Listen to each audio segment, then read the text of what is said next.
Good afternoon, everyone. Namo Buddhaya, Namo Dhammaya, Namo Sanghaya. So, I think still everyone is coming, so we wait for people. And can everyone hear me properly? Does it sound okay? You sound good. Yes, I can hear you. Good.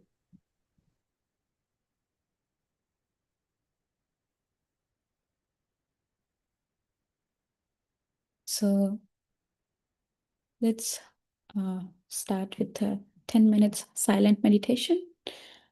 We sit for 10 minutes and then we can start our Sutta study together.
Budaya, everyone. Today we're going to talk about mindfulness of death. That's really interesting, and I think my favorite topic, one of. Let me introduce myself. I'm Bhikkhuni Vandana from India, and today we're going to do Sutta studies together. Nice to have you, everyone. Okay, so today's Sutta number is Anguttara Nikaya 6.19. Let me share my screen.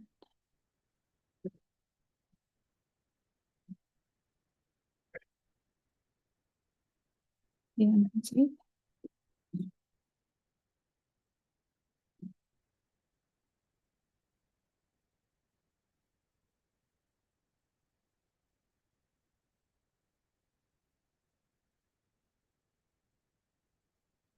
Yeah, everyone can see it, right?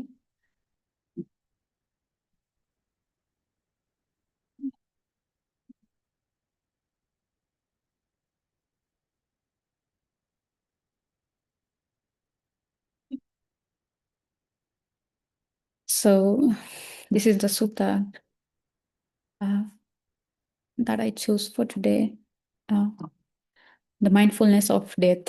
So sometimes I feel like, what is it? What is mindfulness of death? We heard about mindfulness, when mindfulness doing things, right? When we walk, people say, okay, walk mindfully, do this mindfully, do that mindfully. What is mindfulness of death? That's something new that we're doing, right? Uh, so yeah, everyone can see my screen, so we can start. Okay, good. At one time, the Buddha was staying at Nyatika in the brick house. There the Buddha addressed the mendicants. Mendicants. Venerable sir, they replied, the Buddha said this, mendicants, when mindfulness of death is developed and cultivated, it's very fruitful and beneficial. It has freedom from death as its objective and culmination, but do you develop mindfulness of death? It's a question. I like this way of Buddha's teaching. Like when he says something, he asks, when even if you're asking something, he will ask you first, and then he will get answer from you, and then he will explain what he thinks about. When he said this, one of the mendicants said to the Buddha, Sir, I developed mindfulness of death. But mendicants, how do you develop it? This question. In this case, sir, I think, oh, if I would only live for another day and night, I would focus on the Buddha's instruction and I could really achieve a lot. That's how I develop mindfulness of death. Another mendicant said to the Buddha, Sir, I too develop mindfulness of death. But mendicants, how do you develop it? In this case, sir, I think, oh, if I would only live for another day, I would focus on the Buddha's instruction and I could really achieve a lot. That's how I develop mindfulness of death. Another mendicant said to the Buddha, Sir, I too develop mindfulness of death. But mendicants, how do you develop it? So again, if Buddha asks you how you develop the mindfulness of death, what your answer will be? How? That's a really interesting question. Like how we develop mindfulness of death. So everyone is saying like, okay, if we follow and focus whatever Buddha has said, its instruction, then we will develop the mindfulness of the death. Then another mendicant said to the Buddha, Sir, I too develop mindfulness of death, but mendicants, how do you develop it? In this case, sir, I think, oh, if I would only live as long as it takes to eat a meal of alms food, sorry, I would focus on the Buddha's instruction and I could really achieve a lot. That's how I develop mindfulness of death. Another mendicant said to the Buddha, Sir, I too develop mindfulness of death. But mendicant, how do you develop it? In this case, sir, I think, oh, if I would only live as long as it takes to chew and swallow 4 or 5 mouthfuls, I would focus on the Buddha's instruction and I could really achieve a lot. That's how I developed mindfulness of death. Another mendicant said to the Buddha, Sir, I too develop mindfulness of death, but mendicant, how do you develop it?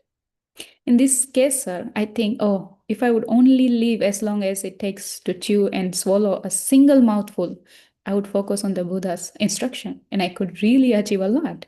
That's how I develop mindfulness of death. Get that? This is really curious, not only for them, but for me also. When you say, okay, mindfulness of death, only when you chew one mouthful. Again, in this case, sir, I think, oh, if I would only live as long as it takes to chew and swallow a single mouthful, I would focus on Buddha's instruction and I could really achieve a lot. That's how I develop mindfulness of death. Another mendicant said to the Buddha, Sir, I too develop mindfulness of death, but mendicant, how do you develop it? In this case, sir, I think, oh, if I would only live as long as it takes to breathe out after breathing in, or to breathe in after breathing out, I would focus on the Buddha's instruction and I could really achieve a lot. That's how I develop mindfulness of death. When this was said, the Buddha said to those mendicants, so, okay, let's go to this top and let's see what everyone thinks about it. I want to know, like, what will your response is like? If Buddha ask you, what is mindfulness of death? If we learn mindfulness every day in our life, okay, we should talk mindfully. So what is mindful talking? We learn how to do things mindfully. We learn how to sit mindfully. We learn how to live our life mindfully. But when you say, okay, mindfulness, death, so what is it? Do anyone wants to share your thoughts about it, about mindfulness of death? Yes, Elaine. I practice mindfulness of death using the 5 recollections several times a week. Yeah. That's great. And anyone else?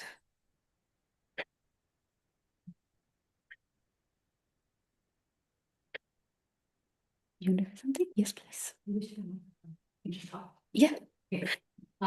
So I practice finding ways to be unbuffered so that I can feel fully alive, which is certainly connected with the absence of that one day. So it uses my senses, of course. So I'm still holding on to sensations of breath and pain, but feeling fully is a way of practicing death. Yeah. Okay. Okay. Who else? Just a moment. I don't know what's happening here. I'm trying to share my screen and it stopped. Okay. It's back. Yeah. Anyone else want to share your thoughts about it before we go to what Buddha said about it?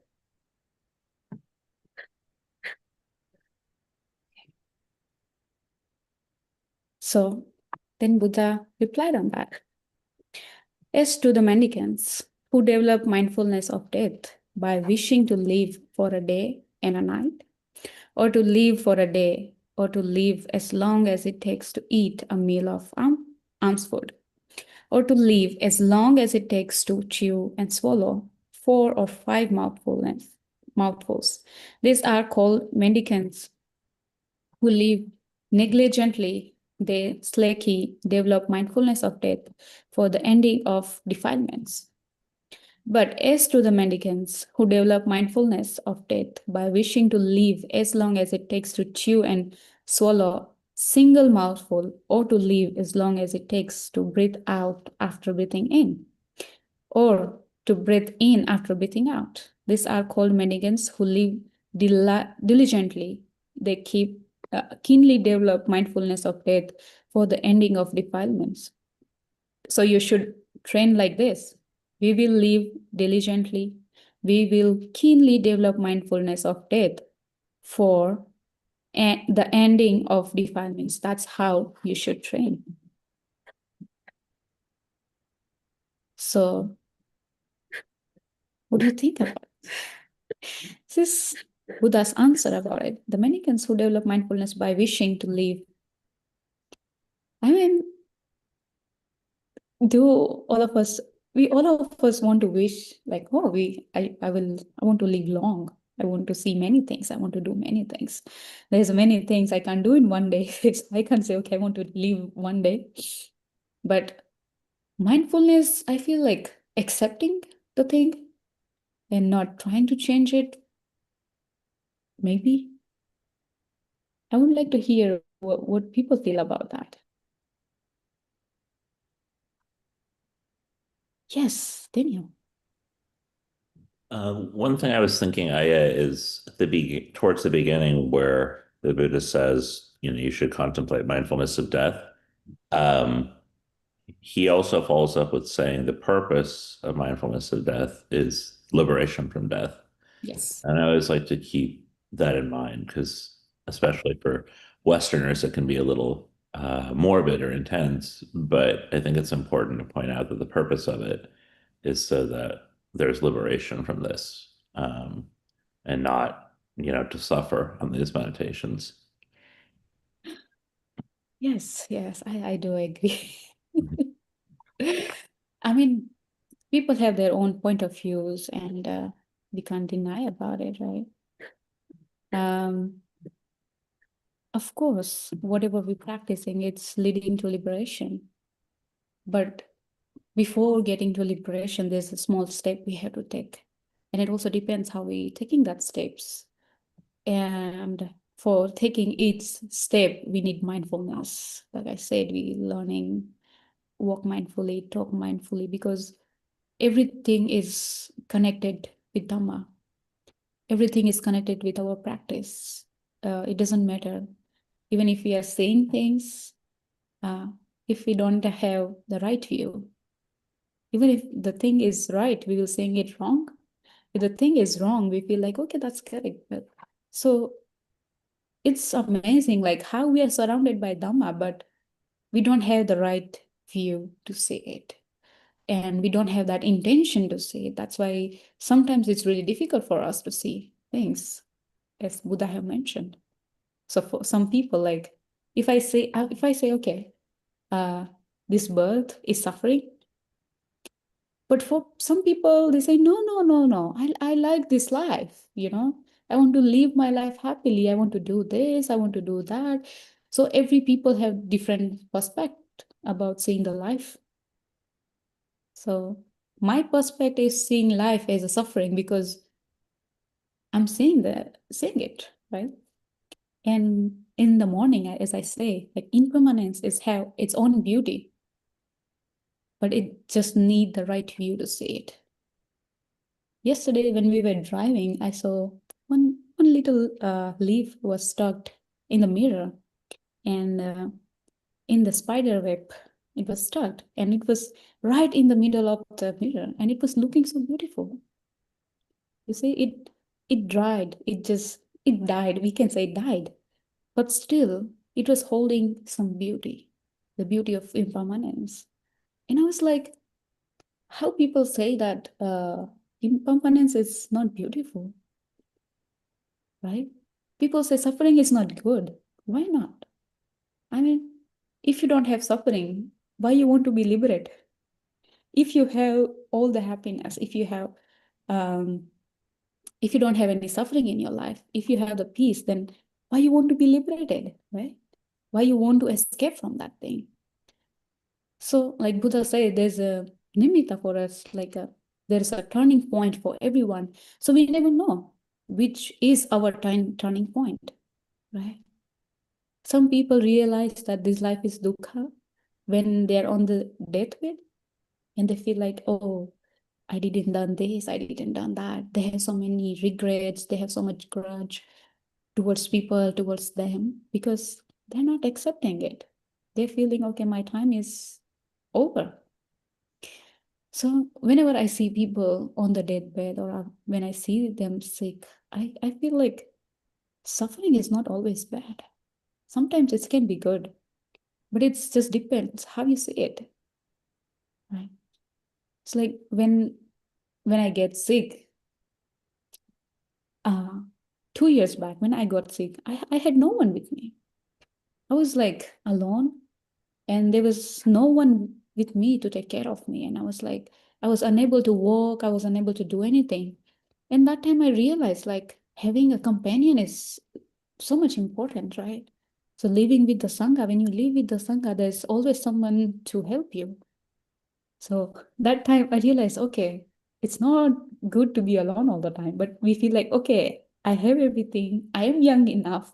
I don't need anyone in my life. I can do everything alone because I have strength. I am young. I can do it. But you never know. You never know what time will come to you. So for me, I feel like suffering is not always bad. Suffering is have its own beauty. Impermanence have its own beauty, but it's also important how you learn from that. If you only see the suffering, then it will stay as a suffering in your mind, in your body forever.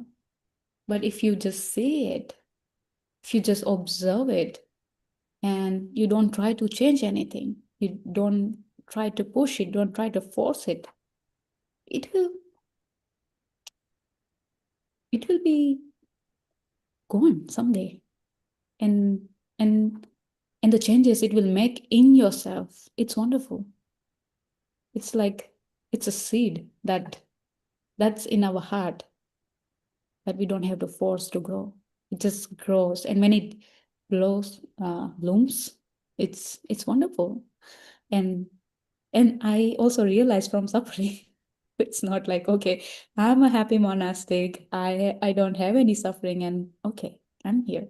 No, of course, we have all kind of suffering, but everything is happening in our life.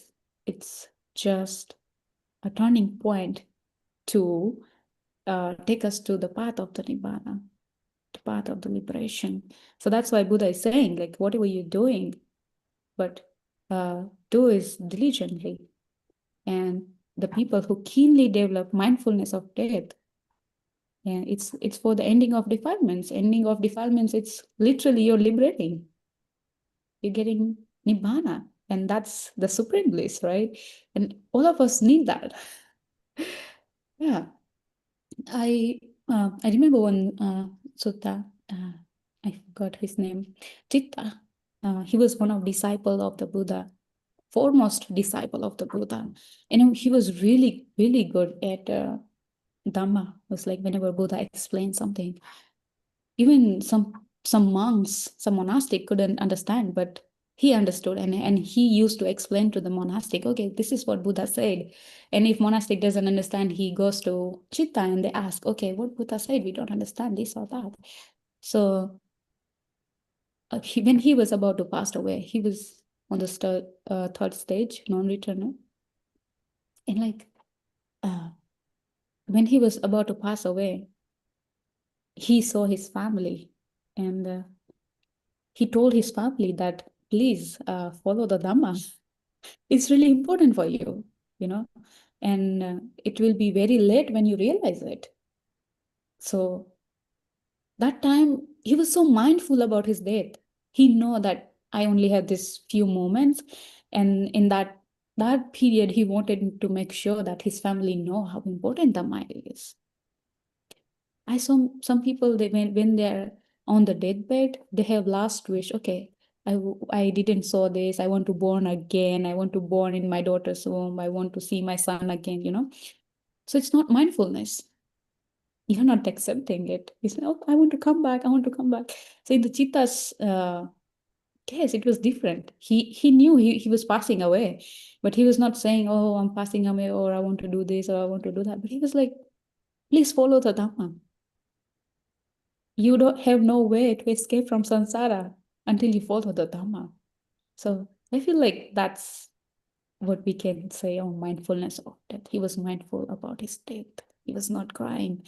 He was not shouting. He was not begging. He was just accepting and letting go. Okay, anyone have any comments on that?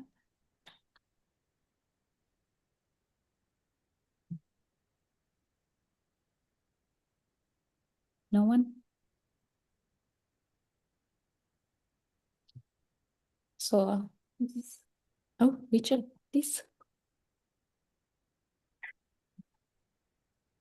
Thank you, Aya. In this translation, he's using the idea of wishing. May I wish to live a certain amount of time and everything. But when I look at the Pali, I don't see wishing in there. I see bhavati, like cultivating. May I cultivate mindless of death, for this amount of time, for this amount of time. So if you look at it in that way, you'll see that like the time period is getting shorter and shorter and shorter, right? But it's not a shorter time period. It's like no interval. Like when you're breathing, right? You're continuously breathing in, out, in, out. So it's sort of like a even though it seems in the writing like it's a short period, it's not a short period. It's like a continuous thing, right? So another interesting point to make is that Sariputta gives 16 different doors to the Dharma. And the first one is nutrition. And so these last few are like, let me develop mindfulness of breathing in as short a time as it takes me to like eat a mouthful or to breathe. And what people don't understand, I think it's not clearly explained, is Buddha says there's two types of nutrition. There's like a solid type of nutrition, and there's like a subtle type of nutrition. So solid is solid food or liquid food, and the subtle is warmth and air. So you can see that this is coming down to focus on this idea of nutrition, right? That instead of being attached, because the reason we take nutrition is to maintain the body. So while you're taking your nutrition, though, you're thinking, like, especially when you get it down to the breath level, oh, I may die any moment. I may die any moment. Let me maintain my mindfulness like that. Anyway, those are just my ideas, but thank you very much for listening. Thank you so much for sharing. Yes, Daniel, please. I had a question, and I think maybe Richard kind of started to answer this. Is what Buddha kind of contrasting in the last one between the sort of diligent bhikkhus and the negligent bhikkhus? That's fine. Is I'm, staying in touch with the news as Linda, it is. you might need to mute again. Linda is telling me what, Thank you. And is what they're contrasting a matter of like frequencies? So in other words, the ones that say, oh, that I could live for a day and a night are only contemplating death every 24 hours or so, versus the one who's contemplating it from breath to breath is essentially contemplating it continuously.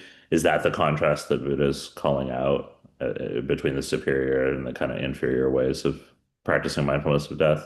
Am I getting that right? I guess so. I mean, I guess I'm trying to understand why the longer interval is inferior. Is it because the implication is that they only think about it once every day or so versus the one who's thinking about it from breath to breath? Or I don't know. I mean, everyone had their own practice, I feel. And everyone have their own thoughts, like, okay, by this I can do that, or by that I can do this. So in Buddha's time also, everyone have their own practice and own things, I feel. And that's why they're saying, okay, breath to breath. So maybe the person who's meditating, so maybe especially in Anapana, so maybe that's why he was mentioning breath to breath. And I can't say about the people who's saying about the arms food. So yeah, it just depends what you think and how you want to practice it. It's just their wish, like, okay, if I have the last day, I can do like that. Maybe, not sure. Okay. So if I ask you also, maybe you will say, okay, maybe I will practice mindfulness, or maybe I can do that or this. So it's uncertain. It's just the wish they want to say about it. And if you ask me also, I will say, okay, maybe when I'm doing the walking meditation, but while taking every step, maybe I will develop the mindfulness of death. That's how I would say. Okay. Thank you. Thank you. Yes. Elaine, yes, please. My impression, just from what we've been talking about too, is I'm wondering, you touched on it, breath meditation. The breath is always there. So by practicing breath meditation, it's kind of a package. There's more involved in the breath meditation. It can be a death awareness practice too. I kind of lost my track of thought there, but yeah, tying in mindfulness of death with the breath meditation practice itself. It's always there, so it's handy. It's something that you can focus on automatically. But thank you. Sorry, thank you. It's good. I mean, I'm welcoming everyone to share your own thoughts, because I have my own thoughts about this, and all of you have all different thoughts, and it's always good to share your thoughts. Yes, please. Do. How I pronounce your name? Sorry. You're mute, please. You're mute. You it's pronounced Doug, like you dug a hole. Oh, okay. Okay. Yeah. This and the meditation this morning had me thinking about it, and it's and I read this ahead of time too. And the part where he's saying, where it's like better the person who's thinking, this might be my last breath in, this might be my last breath out. And it made me think about, like, if this were my last breath, what would I want to be thinking about? And when I was driving, because I'm a truck driver, this is my truck. I was driving and dealing with traffic, and you see a lot of ugliness and impatience and selfishness out there, and it can be very frustrating. And today I was driving, and I was just, and somebody did something, and it was frustrating. I was like, do I want my last thoughts right now, if this were my last breath, to be that this person is being a jerk, And this is what this kind of brought up. And this is also the first time I've ever thought about death in this way, because I'm relatively new to everything. But thank you. Thank you. You want to say? Okay, yes, please.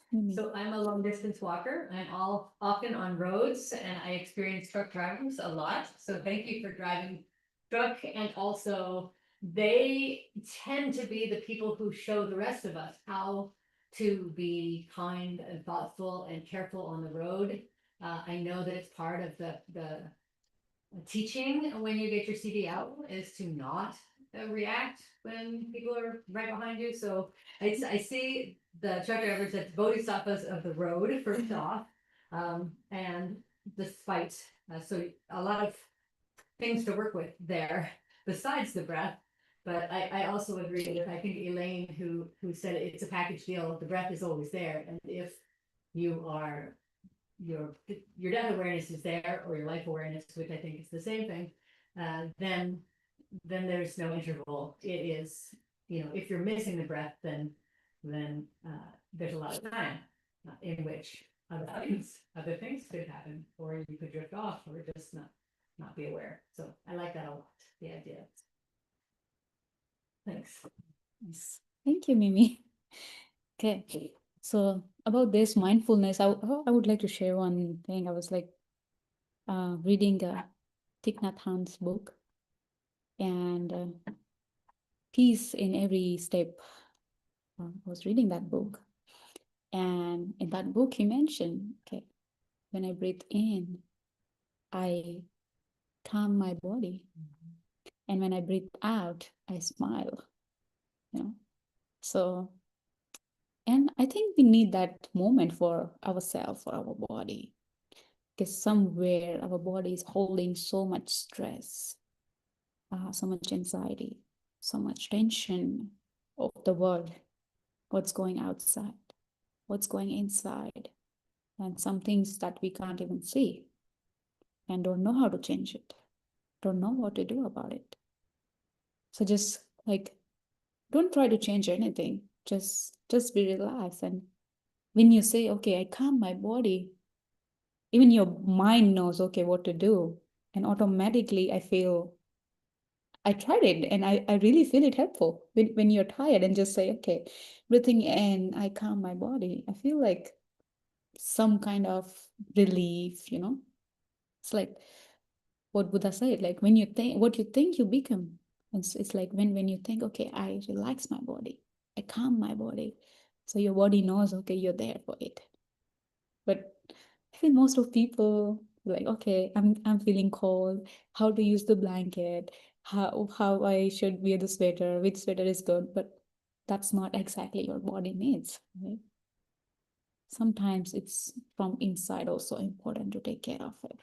So yeah, that particular sentence of him, I really liked it. Like, so whenever I tired, I say, okay, breathe in, I calm my body, and breathing out, I smile. And just by doing that 10 times, I feel really light. I feel relaxed because somewhere I'm knowing, okay, my body is tired. It needs some time to heal, right? And I don't think all of us are giving that time to our body, to ourselves. And I feel it's really important to give. In the morning, I said, this is not our own. We are not owning this body. It's just a rental place. So we have to take care of it. So make sure you check on to your rental place if it's doing well or not. Otherwise, we will be in trouble. Okay, so come to next page. At one time, the Buddha was staying at Nyataka in the brick house. There's the Buddha addressed the mendicants. Mendicants, when mindfulness of death is developed and cultivated, it's very fruitful and beneficial. It has freedom from death as its objective and culmination. And how is mindfulness of death developed and cultivated to be very fruitful and beneficial, with freedom from death as its objective and culmination? As they pass by and night draws close, a mendicant reflects, I might die of many causes. A snake might bite me, or a scorpion or centipede might sting me. And if I die from that, it would be an obstacle to me, or I might stumble off a cliff, or get food poisoning, or suffer a disturbance of bile, plague, or piercing winds. And if I died from that, it would be an obstacle to my progress. That mendicant should reflect, are there any bad, unskillful qualities that I haven't given up, which might be an obstacle to my progress if I die tonight? See, it's in the morning, like I said, like if it's your last breath, what one you want to correct in yourself, like give up in your. So that's the thing, like we live our whole life and we just see people's fault. We see people doing wrong. That person should do like this. That person should do like that. He should speak like this. She should do like this. But what about us? I mean, I like this sentence in India. If you say, if you're pointing out one finger to someone, it means indirectly 4 fingers is towards you. I mean, if you're pointing out one fault in that person, that indirectly you pointing 4 fingers towards you, it means you have 4 fault more than that person. So when you do that, just be mindful. Okay, if that person have one fault, maybe I have four. So who's the guilty here? So of course me.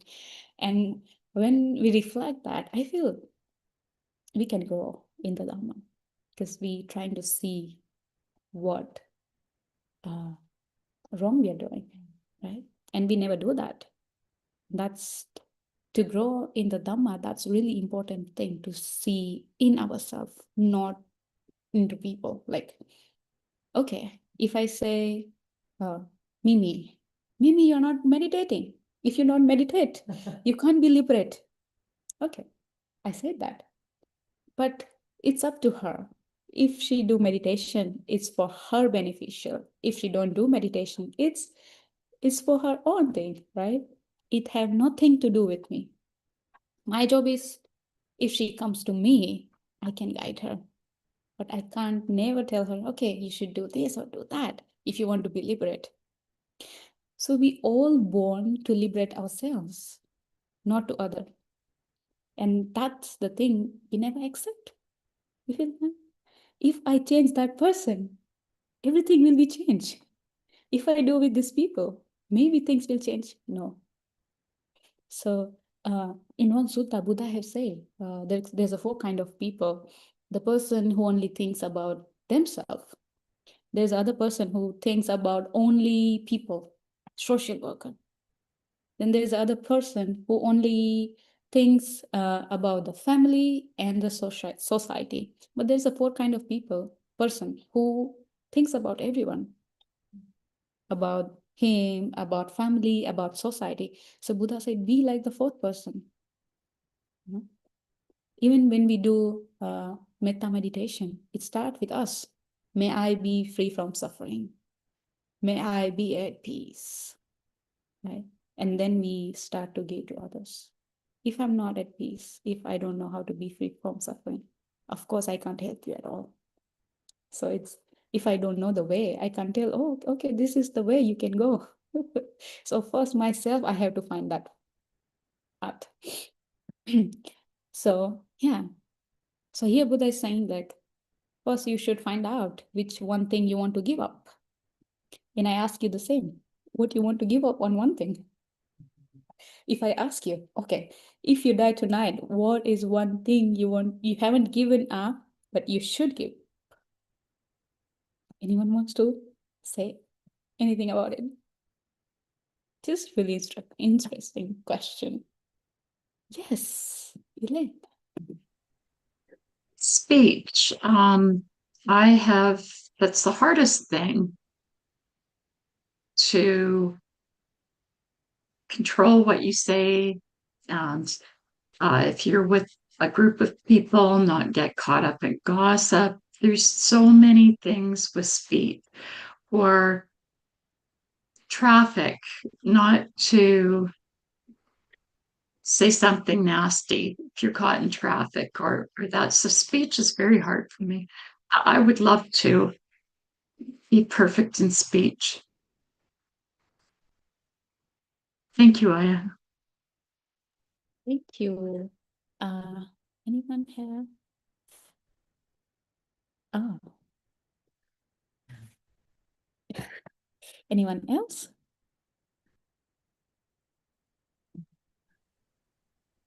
Want to say something? I would love to give up my judgments. Okay. They're always there. I correct them, but just get rid of them completely. Judgments of myself and of those around me. Okay, Doug, please. Thank you. I think that I want mine similar to judgments, but like you said, you can't. I would want to stop my tendency to try to assume what other people are thinking or doing, because it only leads to frustration for me. Yes. And it's not easy to change people's mind and do what people like. It's never enough. Even if you die, people will say something. She should have died this way. Or should have died that way. So even after your life, there's still comments out there. Never ending. Okay. Yes, Daniel, please. I think for me, I'd want to give up anger. And I think one thing I remind myself of is I can be angry or I can be happy, but I don't get to be both. So if I'm choosing to be angry, I'm intentionally saying I'm going to be miserable for a little while. And so can I let go of that and let myself be happy? So Okay. That sounds interesting. Like many people have their own things to give up. And now once you know it, at some point you will. I trust you people. That's how we practice, right? But for anger, I was like, everyone had that at some point. Okay. We move to next. Suppose that upon checking, a mendicant knows that there are such a bad, unskillful qualities. Then in order to give them up, they should apply extraordinary enthusiasm, effort, zeal, vigor, perseverance, mindfulness, and situational awareness. Suppose your clothes or head were on fire. Wow. In order to extinguish it, you would apply extraordinary enthusiasm, effort, zeal, vigor, perseverance, mindfulness, and situational awareness. In the same way, in order to give up those bad, unskillful qualities, that mendicant should apply extraordinary enthusiasm. But suppose that upon checking, a mendicant knows that there are no such bad, unskillful qualities, then that mendicant should meditate with rapture and joy, training day and night in skillful qualities. Or else, as night passes by and day draws close, a mendicant reflects, I might die of many causes. A snake might bite me, or a scorpion or a centipede might sting me, and if I die from that, it would be an obstacle to my progress.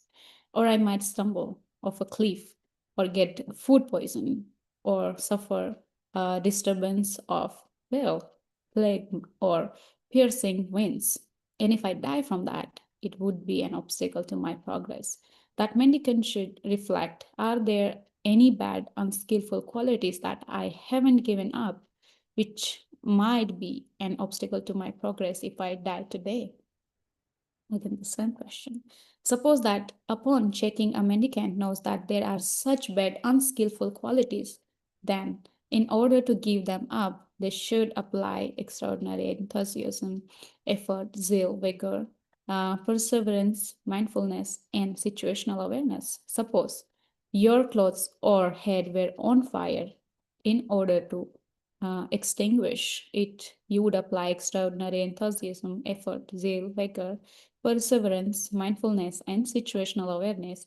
In the same way, in order to give up those bad, unskillful qualities, that mendicant should apply extraordinary enthusiasm. But suppose that upon checking, a mendicant knows that there are no such bad, skillful qualities, then that mendicant should meditate with rapture and joy, training day and night in skillful qualities. Mindfulness of death, when developed and cultivated in this way, is very fruitful and beneficial. It has freedom from death as its objective and culmination. So, okay, so everyone say that they have their own thing that they want to give up. Okay, so when you realize that this is the thing that I should give up, that's the question for everyone. When did you realize that, okay, this is the thing I want to give up, and this is not good for my practice? Every time it happens, I mean, it happens again and again, and so you say that there it is. And that's something that it's helpful for me to remember that when other people are doing unskillful things around me, I can assume that they also aren't happy with themselves and recognize it and might be trying to shift. And so it's helpful for me to offer the same compassion that I would offer to myself, that I'm doing it again. And oh yeah, there it is. And I think it's the thing that I can work with, you know, if it weren't there, just like suffering, then I would have less to work with. So it's my thing. So it's Mimi's thing. What about you? Everyone have their own thing. Yes, Doug. I think that I realized that this tendency to try and assume what people are thinking or doing, I realized that I wanted to give it up several weeks ago when I had something that I wanted to say in a talk like this, but I was too anxious because I was assuming that I might sound foolish or say something wrong. And that's when I really started working on it. I mean, when you practice Dhamma, this is really funny, but you have many kinds of experience that no one heard of. And everyone want to share it, but don't know where to. But this is really amazing when we share our own practice, and when we understand, okay, no, I'm not the only one who's having this thing. And yesterday, Mimi and we were talking about the wild imagination. And she was like, okay, I think like this. I was like, oh no, you're not the only one. I was like, when our mind is at a quiet place and it have nothing to do, it will take you to another heaven or another realms to show you around, So it's not everyone have this kind of thing, but I really appreciate when people do see their unskillful qualities that is not useful for themselves and for around others. And I feel it's really important for us also to practice on it and grow more on that path. Yes. Helen? And seeing that you're so much alike, that people are so much alike, lead to a better understanding of non-self. Before I started practicing Buddhism, I thought I'm the only one that feels this. I'm the only one, just special little case all off by myself. And the more I practice, the more I say, oh, I'm just like other people. We're all the same. And so how does that relate to non-self? I know it's kind of getting away from mindfulness, but if you would answer that, thank you. That's a really good question about non-self.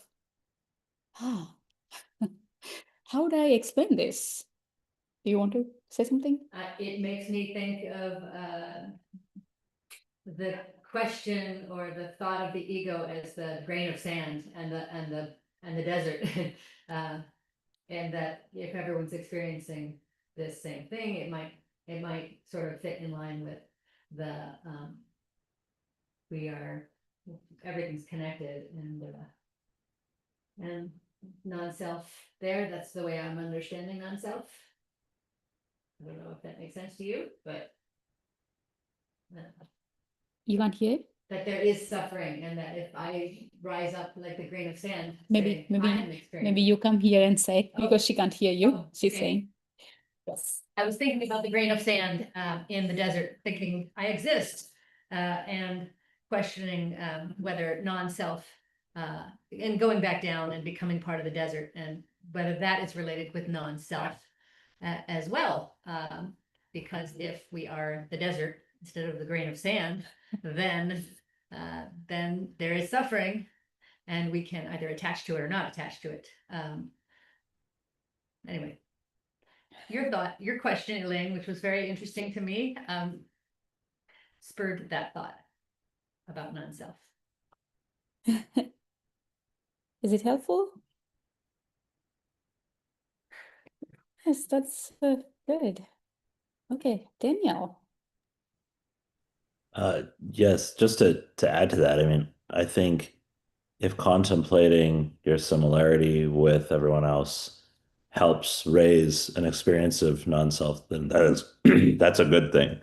Then hang on to that. The more you grow non-self, you're doing it right. But I think Bhikkhu Bodhi in one of the introductions to a collection of suttas. I can't quote which one, was talking about how when you develop an awareness of the aggregates, when you develop an awareness of non-self, the drama of your life starts to drop and starts to unfold. And it's not the drama of Daniel's life, which is the most important thing ever that happened in the universe. And you start to drop and realize, oh, I'm one tiny little being amidst an infinite number of beings. This drama isn't that important. And I really liked his commentary on that. It stuck with me. So Yes, thank you so much, Danielle, for sharing that. And everyone have their own different experience about non-self and how they feel to encounter with people. For me, I feel like I don't give that much importance to it, because if you want to practice, we have to accept our surroundings, most important ourselves. And when we accept ourselves as it is, I think then other thing doesn't matter. Then everything, all the perspective that we have about people, about others, it doesn't matter to us. Especially when you're practicing, when you have doubt, I feel like you should clear it. It doesn't matter what people think about it when you ask question. I think in Buddha's time also people have asked weird questions.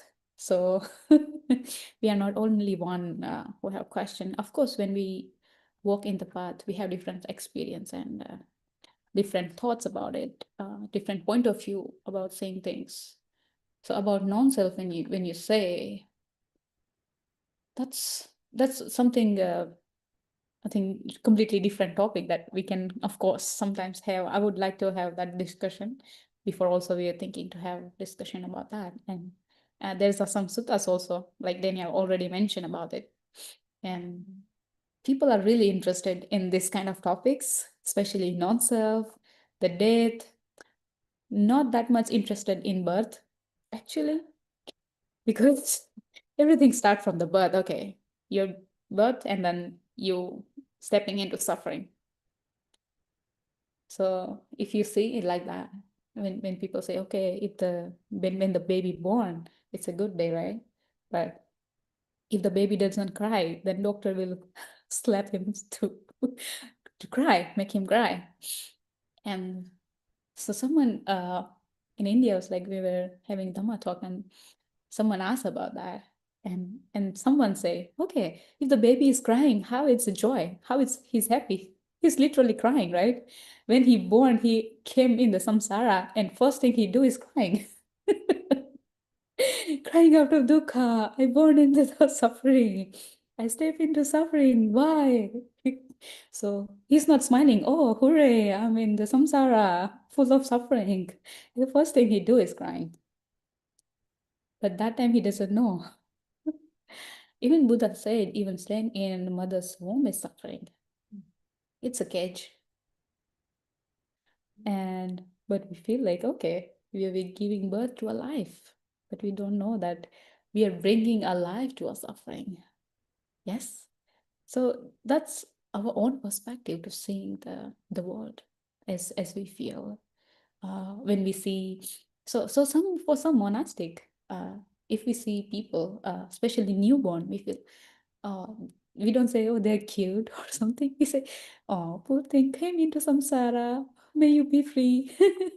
We say like that. Especially when I see newborn, I was like, oh, poor thing came into samsara. May you be free from suffering. May you walk on the path. So we can just say good things like, okay, if you say cute, of course, all the babies when they're born, they're cute. But it's at some point it changes. Like in the morning, we say when we age, everything changes. Every second it's changing. Something happened, your body, your mind, your speech changing. Even if I'm seeing Mimi now, maybe if I met her after next year, maybe she will be changed. I don't know what happened with her. I don't know what she gone through, right? So something in her is changed. That's we call impermanence. Maybe she become better person. Maybe not. So we can't say it's everything is impermanence, everything is changing. But there is always, we say, this is really interesting. I really like this. Like when we see people, you say we judge them, right? Everyone, of course. Like if someone is talking in front of me, I will say, okay, that person is like that, like this. So I'm putting the label on it. Okay, this person is like that. But we never thought, okay, why that person is like that? Why is she so angry all the time? Why is she sweet all the time? Right? We never thought like that. And to be my surprise, like before, when I was judging people, I was holding grudges. Right? All of us, we do. And whenever we see that person again, we feel like, oh, why she's here? I don't like her. Why she comes in front of me? So it's like always we have so much hatred towards people. And I feel that only affecting us, not to other person. Because that grudge, that the weight of that grudge, I'm holding on to it, not that person. So it's not affecting that person. We feel, okay, if I don't talk to that, if I don't talk to Mimi, maybe she will feel, oh, why she's not talking to me? Maybe she will come to me and talk to me. But in reality, no one needs you. It's like, if I don't go to her, maybe someone else will go to her and someone else will talk to her. So the thing is, she needs someone to talk. So she found someone else to talk. It doesn't have to be me. So she got replacement, right? But the thing is, what we are holding, it's our own defilements. And that defilements, it's pushing us towards the suffering. It's not taking us anywhere, just to the suffering. And that thing, I don't know why we are not understanding. So I was also before like that. I was judging people. I was putting label. To be honest, I'm a human being. I was doing that. But then slowly, when I reflect on myself, like, okay, if I'm doing this, there must be a reason why I'm doing that, right? And when I start to explain people, okay, if I'm getting angry, this is the reason why I'm getting angry. And I was like, okay, if I have the reason, then why don't she? Right? She also has her own reason. She have her own situation that she's going through or been through, right? And that's why she's having that kind of mentality. So when you say, oh, I have this kind of thinking to judge people, so when you see someone, don't say, oh, she's like that. Just say, okay, why she's like that? Is she gone through something? So you know what will happen? You will not hold the grudge.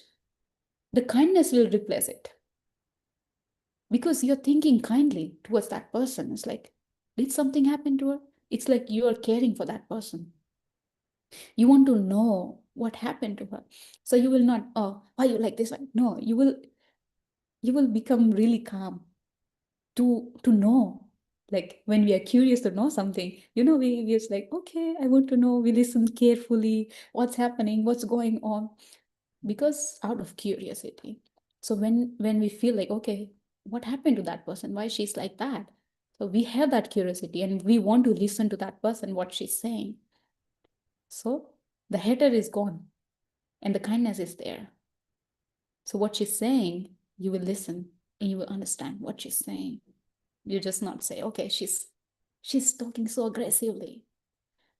But no one is born like that. No one born with anger. No one born with a hatred. No one born with so much love or kindness. The time, the situation, teach them everything. And we never know who's coming from what background and why that person is like that. So if you want to overcome from that judgmental, but just say, what happened to that person? Is she okay? Is she going through from something? Is he's okay? Is he's going through something? So it helped me a lot. Now I don't judge people until I see, okay, she's saying something and doing something else. If I see that, of course I will say, okay, you are like this. But if she's saying the same and doing is the same, then I can't say anything to her. Right? What I can do is metta, loving kindness. That's all we can do. So yeah, that's how I overcome from the judgment. Like, I don't judge now. I just become curious to know that person, to understand that person's personality, their life, why they're having like that, right? Sometimes people need help, but they don't know. They themselves don't know that they need help. It's like, it's us, we have to understand to help them, right? That's how we can overcome from our bad qualities, and also towards the liberation also at some point. Yeah, anyone have any comments? Anyone wants to share anything?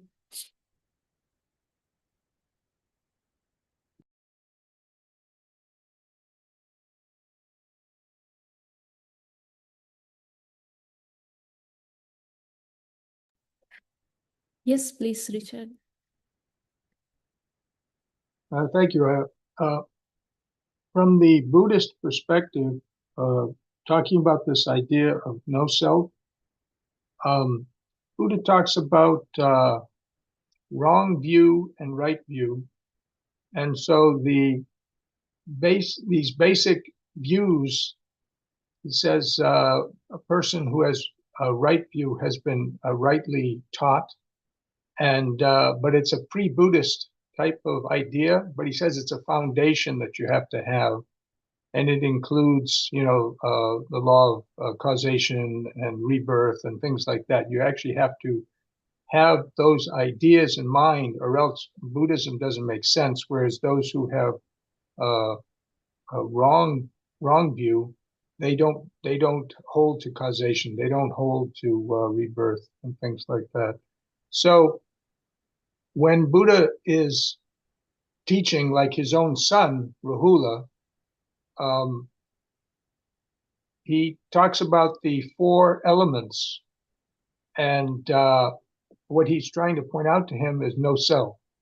So he talks to him, he says, so, when the earth, someone spits or throws garbage or does something to the earth, it doesn't complain, right? Same thing with the water, same thing with a fire, same thing with air, okay? And so in the same sense, he's saying this body of yours is just these four elements, they're not self. So, just as the earth itself is not going to complain if something strange happens, there's no reason for you to complain because they're not self. So, but to penetrate this idea of not self in that sense, that's why it goes beyond mundane right view, like I was just describing before, mundane wrong view, mundane right view, to noble right view. And so to attain noble right view, you have to attain Sotapanna. And one of the first things you attain in Sotapanna is that the body is not you, that there's no, and nobody will ever be you, okay? That those are just external things that we're grasping onto, and sort of fooling ourselves. So that's why the Buddha is trying to help his son to let go of that, because even if you get to noble right view and you get the insight that the body is not you, you have all these habits, life after life after life, right, culminating in this life, where you're going to respond. So you have to start using some kind of mental tool to help you start to detach yourself, something to think about, something to contemplate, something to be mindful of, to help you to start to detach you from that. And in the same way, Buddha points out that that not only is the body just four elements, but the senses made out of those four elements, those aren't you as well, he points out. And anything connected with those sensual experiences, those aren't you as well. And he also points out that your chitta, your states of mind, those aren't you as well. So what he's trying to do is get you to stop identifying with these things that may cause reactions. And that's why when the noble disciple becomes more and more advanced, they don't react to the physical things, they don't react to the sensual experiences, and Buddha says you always have some state of mind. nibbana is actually a chitta, it's a state of mind, but you try to develop abhicitta, the higher states of mind. You leave the lower states of behind, anger, greed, all those kind of things behind, and you develop higher states of mind, which you develop through the jhanas. And the other factors of the path leading you up to the jhanas. They assist you in developing these higher states of mind. So you have to start somewhere, and so the way you start is with that concept. Okay, you're not your body and stuff like that, but you have to kind of follow through and keep moving forward, keep going on and developing that more and more. Anyways, that's my view. Hopefully that'll be helpful to somebody. Thank you very much for listening. Thank you so much. I think that was a really good explanation about non-self and how can cultivate that, right? Yes. Thank you so much, Richard. Anyone else have any comments? Yes, Daniel. I don't know if this is helpful, Aya, but a couple of maybe last week, we watched a brief clip of a video where a more senior monastic from Buddha House in Germany, who's since passed, talked about death and her experiences. And one thing she said was, there's seeing but no seer. And she talked about undeniably, I'm looking at a tree branch over there, and there's light coming through the tree branch, and it's sitting there fluttering. But that's happening. That event's happening, but there's no seer behind it. There's just that event. If you look for anything more than the contact between I and tree and them bumping into each other for a brief period of time, there's nothing more than that. There's no addition. And for me, I've heard about anatta many times. That really clicked, where it was sort of like, oh right, there's just the phenomena. There's not this magical self connecting everything together. There's just these phenomena continuing on and on and on. And so I don't know if that's helpful to other people, but it's definitely how I've started to think more about non-self that way. So Yeah, thank you so much, Daniel. This is really helpful actually to see our lives. It's like there's no way it's like going on and on and on. It's like even if we die, again we will be born somewhere, not necessarily in human form, but again somewhere, somehow. But being not attached with ourselves, not with the body, I think that's really important for the practicing and seeing things clearly as it is. I mean, it's not easy, but as you practice every day, as you cultivate more and more focus, right, and just try to observe things as it is, it helps a lot. Yes, anyone else have any question or any comments?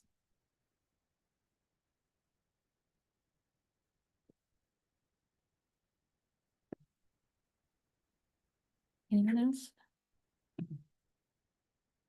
No one? We have 5 minutes. If anyone wants to share anything. Me?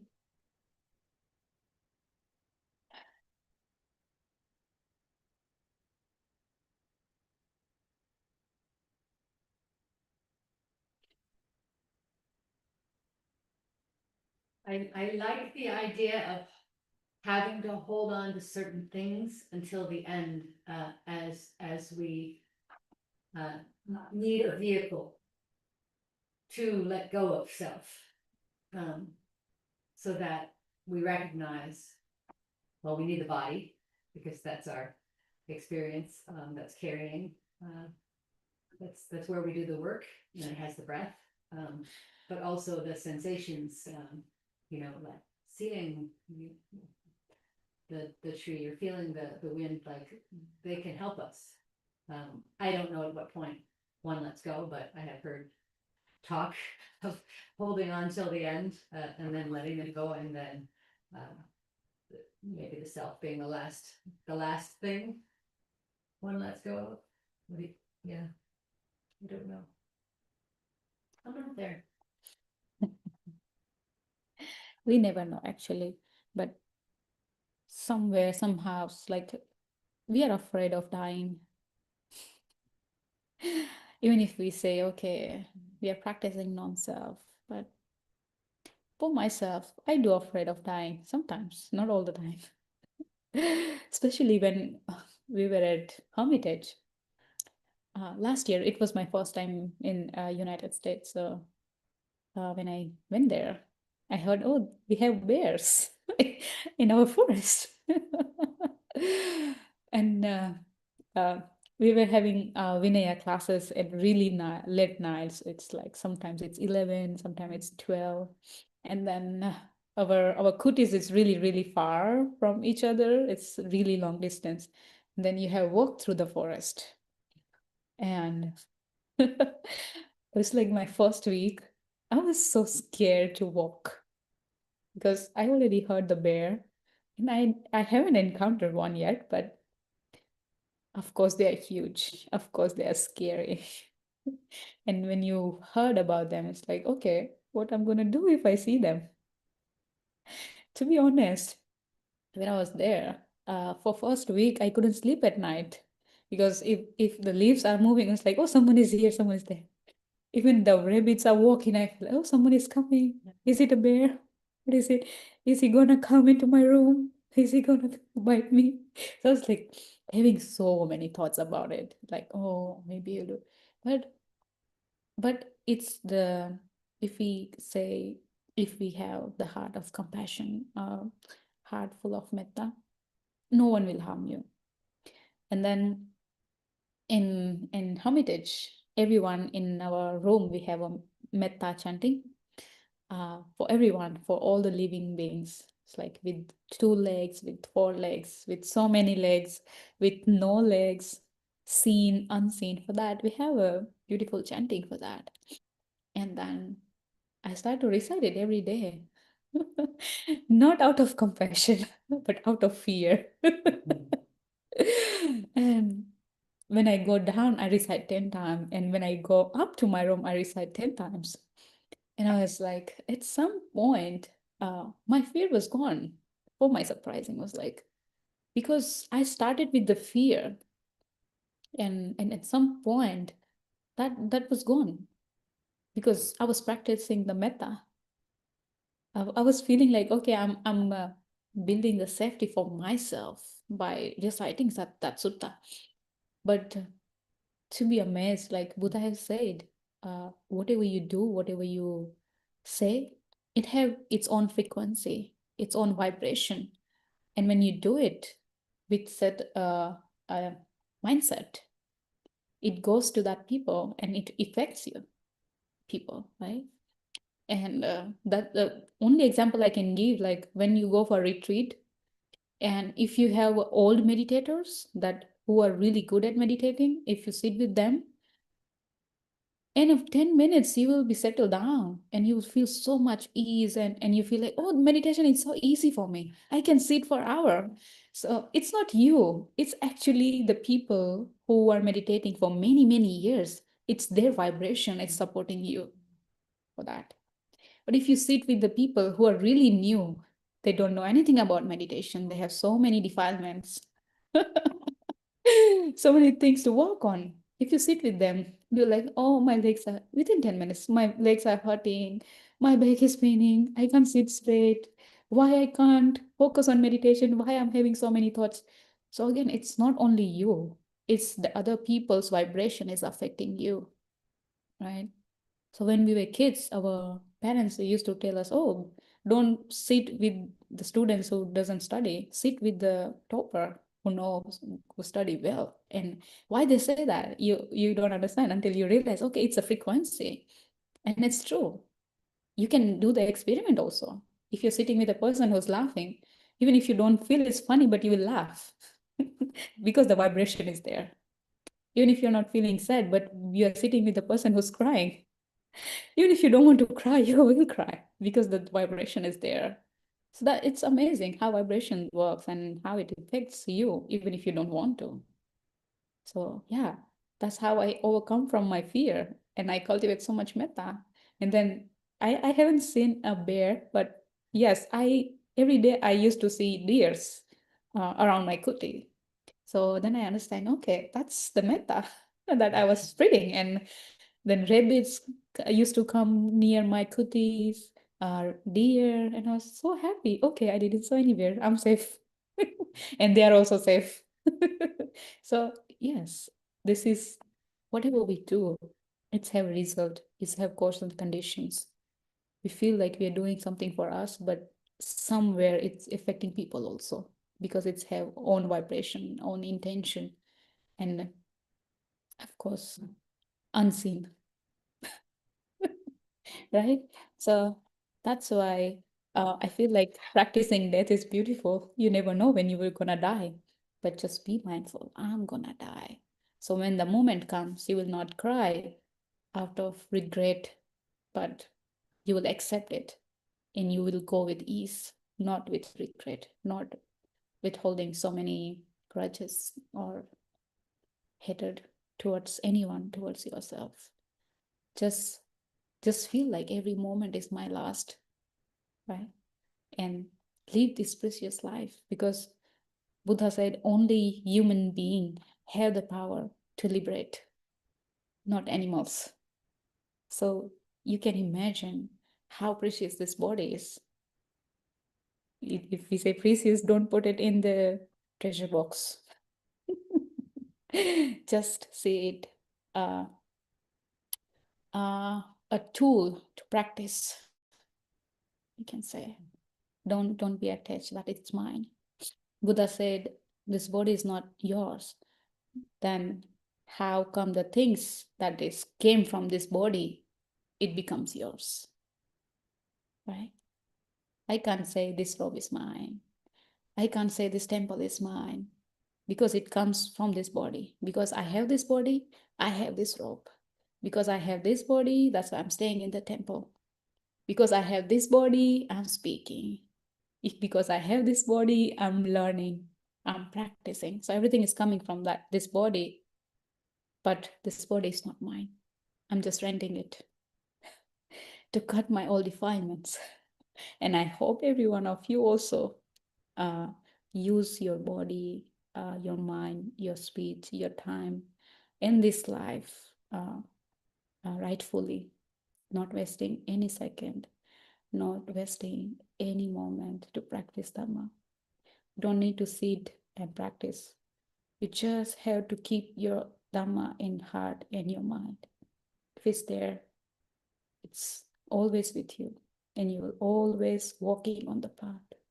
You don't have to be specific. You don't have to be anywhere physically, be mentally. And that can change a lot. And if you practice wisely, it's beneficial for you and for all the living beings and for all the world. May all of us practice sincerely, diligently. May all of us cut our all defilements in this life and be liberated. Be free from all the sufferings. May all living beings be happy, safe, and free of suffering. Sadhu, sadhu, sadhu. Sadhu, sadhu, sadhu. Thank you, Aya. Thank you, Aya. Yes, thank you. Thank you so much. Let's pay respects to Buddha Dhamma Sangha in peace. Thank you.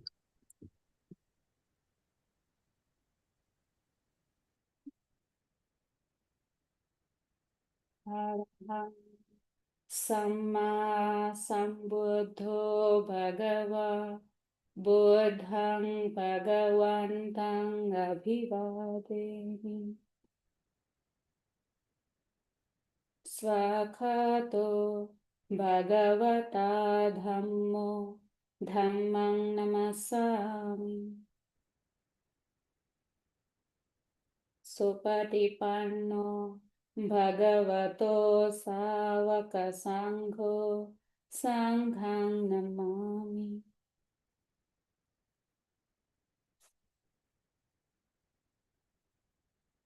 Thank you everyone for joining. I hope practice well. Have a good day. Thank you, Aya. Thank you, Aya.